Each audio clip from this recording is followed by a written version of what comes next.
एक गरीब किसान अपनी बेटी के साथ झोपड़ी में रहता था। उसके पास खेती करने के लिए थोड़ी सी जमीन थी। फसल बेचकर थोड़े रुपए ही मिलते थे। उनसे वे दो समय का खाना भी नहीं खा पाते थे।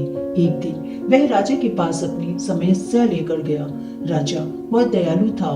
उसने किसान को खेती करने के लिए अपनी जमीन में से थोड़ी सी जमीन दे दी। राजा ने कहा, यह जमीन तो हमारी ही रहेगी, परंतु इस पर उगने वाली फसल तुम्हारी होगी। किसान बहुत खुश हुआ और राजा को धन्यवाद देकर अपने गांव लौट आया। एक दिन वह खेत की जुताई कर रहा था, तभी उसका हल एक कठोर चीज से जा टकराया। उसने खोद कर देखा तो उसे सोने की एक ओखली मिली। किसान बहुत ईमानदार था।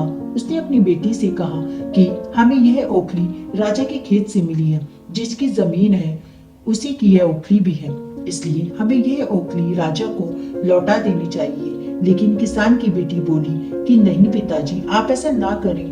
आपको केवल ओखली ही मिली है।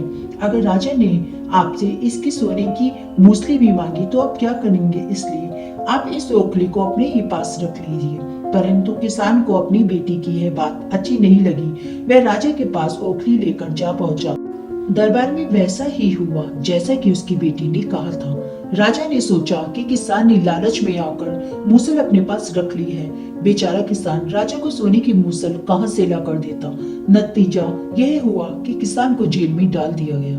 भोले किसान को ऐसी गलती की सजा मिली थी जो उसने की ही नहीं थी। लेटे लेटे वह दिन रात रोता रहता था और यही कहता था कि काश मैंने अपनी बेटी की बात मान ली होती।